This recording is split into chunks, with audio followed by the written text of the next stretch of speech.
ఏ విధంగా వేటు పడిందో సో అదొక ఉదంతం అయితే ఇప్పుడు తెలంగాణలో మరి గత ప్రభుత్వం హయాంలో ఫోన్ ట్యాపింగ్ వ్యవహారం ప్రత్యేకించి రాజకీయ నాయకులు వ్యాపారవేత్తలు సో ప్రతిపక్ష పార్టీ ఆనాడు ప్రతిపక్ష పార్టీ నాయకులే టార్గెట్గా వారి మద్దతుదారులే టార్గెట్గా జరిగినటువంటి ఈ ఫోన్ ట్యాపింగ్ వ్యవహారానికి సంబంధించి దాదాపు 4500 ఫోన్లు ట్యాపింగ్ చేసినట్లు గుర్తించారంటే ఇది నిజంగా ఎంత పెద్ద సెన్సేషన్ అనుకోవాలి. రైట్ బ్రహ్మనాయుడు, మొత్తానికి ప్యానెల్లో ఉన్న పెద్దలందరికీ కూడా నమస్కారం.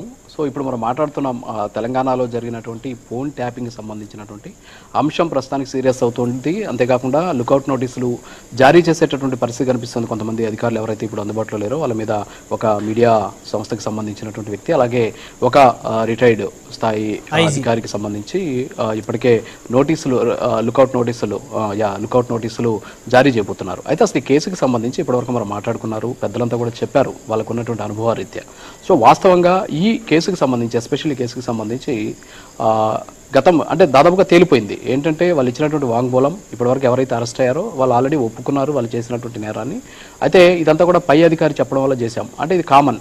ఎవరైనా సరే అరెస్ట్ అయినటువంటి నేపథ్యంలో ఎవరు చెప్పారంటే పై అధికారి చెప్పినట్టు మేము చేసామని చెప్పారు. సో వాస్తవం కూడా అదే అయ్యి ఉండొచ్చు. అయితే ఇక్కడ ఏంటంటే ఇవి ఎందుకు జరిగింది, ఈ ఫోన్ ట్యాపింగ్ అనేది ఎందుకు జరిగింది? వాస్తవంగా టెలిగ్రాఫ్ యాక్ట్ ప్రకారం ఇందాక పెద్దలు చెప్పినట్టు టెలిగ్రాఫ్ యాక్ట్ ప్రకారం భారతదేశంలో ఇప్పటి వరకు ఆ యాక్ట్ కింద ఒక్క కేసు కూడా నమోదు కాలేదు. సో గతంలో రామకృష్ణ హెగ్డే అని చెప్పేసి ఎవరైతే కర్ణాటక ముఖ్యమంత్రిగా ఉన్నారో ఆయన ఈ ఫోన్ ట్యాపింగ్ సంబంధించినటువంటి వ్యవహారంలో అప్పట్లో ఆయన మీద విమర్శలు వచ్చినటువంటి సందర్భంలో ఆయన రాజీనామా చేశారు అని చెప్పేసి మనకు గతం చెప్తూ ఉన్నటువంటి సిచ్యువేషన్.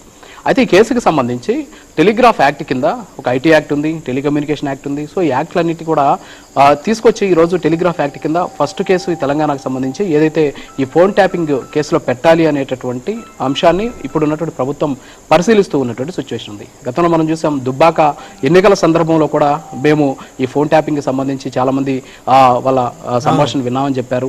అలాగే మునుగోడికి సంబంధించినటువంటి బై ఎలక్షన్లో చేశామని చెప్పేసి చెప్పినటువంటి పరిస్థితి విన్నాం.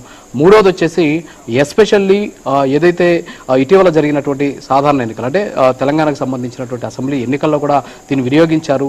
ఎక్కడెక్కడి నుంచి డబ్బులు వెళ్తూ ఉంటాయి అంటే డబ్బులు కూడా పట్టుకున్నటువంటి పరిస్థితులు కొన్ని కోట్ల రూపాయలని. సో ఇవన్నీ కూడా ఒక్కొక్కటి వాళ్ళు ఇచ్చినటువంటి వాంగ్మూలాన్ని బట్టి బయటకు వచ్చినటువంటి విషయాలు ఇవి వాస్తవంగా అక్కడ ఉన్నటువంటి పరిస్థితి. అయితే ఇక్కడ కొన్ని అంశాలు మనం మాట్లాడాలి.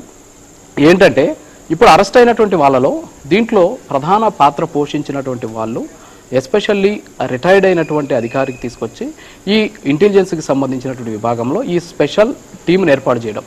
ఈ స్పెషల్ టీం ఏం చేసింది, ఆయన ఆధీనంలో ఇందాక ఎవరైతే మనం చెప్పినటువంటి ఐజీ స్థాయి అధికారి ఉన్నారో ఆ రిటైర్డ్ అయినటువంటి ఆయన ఏం చేశారు, వార్ రూమ్స్ ఏర్పాటు చేశారు. అంటే ఒక చోట జరగలేదు ఇది, దాదాపుగా కూడా తెలంగాణ రాష్ట్ర వ్యాప్తంగా 6-7 చోట్ల వార్ రూములు ఏర్పాటు చేసుకొని ఆ వార్ రూముల ద్వారా ఈ తతంగం అంతా కూడా నడిపించారు అనేది పోలీసుల విచారణలో కూడా తేలినటువంటి అంశం. ఇక్కడ ఇంకొక విషయం ఏంటంటే దౌర్భాగ్యం అనుకోవాలో లేకపోతే ఏమో తెలియదు కానీ ఇటు ఆంధ్రప్రదేశ్లో కావచ్చు అలాగే తెలంగాణకు సంబంధించి ఇటీవల కాలంలో ఎస్పెషల్లీ గతంలో కాన్ఫిడెన్షియల్ సంబంధించినటువంటి అంటే ఎస్పెషల్లీ ఏంటంటే ఈ కీలకమైనటువంటి అంతేకాకుండా ఈ కాన్ఫిడెన్షియల్కి సంబంధించినటువంటి శాఖల్లో వాళ్ళ సామాజిక వర్గానికి చెందినటువంటి వాళ్ళని పెట్టుకొని వాళ్ళ ద్వారా కథ నడిపించడం అనేది నిజంగా సిగ్గుచేటైనటువంటి అంశం. ఎందుకంటే గతంలో మనం చూసాం ఆంధ్రప్రదేశ్లో ఎలాంటి పరిస్థితులు చూశారు అంటే ఒకసారి ఏ నాయకుడు ముఖ్యమంత్రిగా ఉంటే ఆ సామాజిక వర్గానికి సంబంధించినటువంటి వాళ్ళు ఇక్కడ భారీ ఎత్తున వాళ్ళు యాక్ట్ చేస్తూ ఉంటారు. అయితే ఇక్కడ కూడా కేసీఆర్కి సంబంధించినటువంటి సామాజిక వర్గం చెందిన వాళ్ళే 4 వ్యక్తులు మొన్న అరెస్ట్ అయినటువంటి ఈ కేసుకు సంబంధించి ప్రధాన నిందితులుగా ఉన్నటువంటి పరిస్థితులు మనం చూస్తున్నాం. సో ఈ నేపథ్యంలో అసలు దీని మీద విస్తృతమైనటువంటి చర్చ జరగాలి. ఎందుకంటే వ్యక్తిగత గోప్యత అనేది మనకు రాజ్యాంగం ప్రసాదించినటువంటి ఒక హక్కు. ఈరోజు నేను ఇక్కడ కూర్చొని మీతో మాట్లాడుతుంటే నేను ఎవరితో మాట్లాడుతున్నాను ఏం చేస్తున్నాను అనేటువంటి విషయాలని కూడా స్పైవేర్ ద్వారా ఎప్పటికప్పుడు తెలుసుకునేటటువంటి ప్రయత్నం చేస్తున్నారు. వాస్తవంగా ఇందాక పెద్దలు చెప్పినట్టు ఈ ఫోన్ ట్యాపింగ్కి సంబంధించినటువంటి అంశాలు దేశ భద్రతకి ముప్పు వాటిల్లేటటువంటి సందర్భంలో తీవ్రవాదులు కావచ్చు ఎస్పెషల్లీ అప్పట్లో మన 2 తెలుగు రాష్ట్రాల్లో ఉన్నటువంటి నక్సల్స్ అంటే మావోయిస్టులకు సంబంధించినటువంటి కదలికలు తెలుసుకునేందుకు దీన్ని వినియోగించేవారు. అయితే రాను ఏమైపోయిందంటే ఇది రాజకీయాల్లోకి వెళ్ళిపోవడం అంటే చాలా అంటే ప్రతి ఒక్కరు కుతూహలం అనమాట. పక్కింట్లో ఏం జరుగుతుందని తెలుసుకోవాలనే కుతూహలం, అలాగే నా పక్క పార్టీలో ఏం జరుగుతుంది వాళ్ళు ఏం చేస్తున్నారనే కుతూహలం అనేది ఇక్కడ వీళ్ళు ఎక్కువగా ఉండిపోయినటువంటి పరిస్థితుల నేపథ్యంలో రాజకీయంగా ఎదుర్కొనలేక అంటే ఒకప్పుడు రాజకీయాలు చాలా హుందాగా ఉండేవి. సో వాళ్ళు చేసేటటువంటి రాజకీయాలు చేసేటటువంటి వాళ్ళు హుందాతనమైన రాజకీయాలు కేవలం ప్రజా సంక్షేమం రాష్ట్ర అభివృద్ధి ధ్యేయంగా ఆ రోజుల్లో రాష్ట్ర ప్రభుత్వాలు ప్రతిపక్షాలు పనిచేసాయి. కానీ ఇప్పుడు అలాంటి పరిస్థితి లేదు. ముందు ఆర్థిక పరమైనటువంటి వాళ్ళని ఇబ్బందులు పెట్టాలి, అంటే ఆర్థిక వెన్నుదన్ను లేకుండా చూడాలి, ఆర్థికంగా వాళ్ళని దెబ్బతీస్తే ఖచ్చితంగా రాజకీయంగా ఎదగలం అనేటటువంటి ఒక ఆలోచన ధోరణి ఈరోజు రాజకీయ పార్టీలో వచ్చినటువంటి నేపథ్యంలో అధికారంలో ఎవరుంటే వాళ్ళు ఏం చేసినా చెల్లుతుంది. మీరు ఇందాక అన్నట్టు ఈ ప్రభుత్వం ఇంకా కంటిన్యూ అవుతుంది అనేటటువంటి ఉద్దేశంతో వీళ్ళు దాదాపు 6-7 చోట్ల ఈ వార్ రూమ్స్ ఏర్పాటు చేసుకొని హార్డ్ డిస్క్లు పెట్టుకొని అక్కడి నుంచి ఏం జరుగుతుందో ఎప్పటికప్పుడు సమాచారం తీసుకొని అవి ఎవరికి పంపాలో ఇందాక చాలా మంది చెప్పారు పెద్దలు వాట్సాప్ ద్వారా పంపించారని. అంటే వీళ్ళు ఇంకా అతి తెలివి ప్రదర్శించారు ఈ కేసుకు సంబంధించి.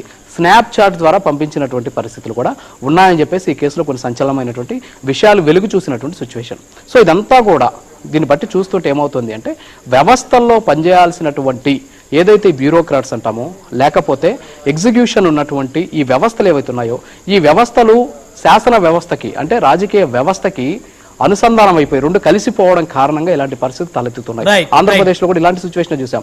అధికారంలో ఉన్నటువంటి వ్యక్తికి ఏమైనా చేసేందుకు మేము సిద్ధంగా ఉన్నామనేసి. Right, thank you Raju. So Raju గారు, సో ప్రధానంగా ఒక రాజకీయ పార్టీ నాయకుల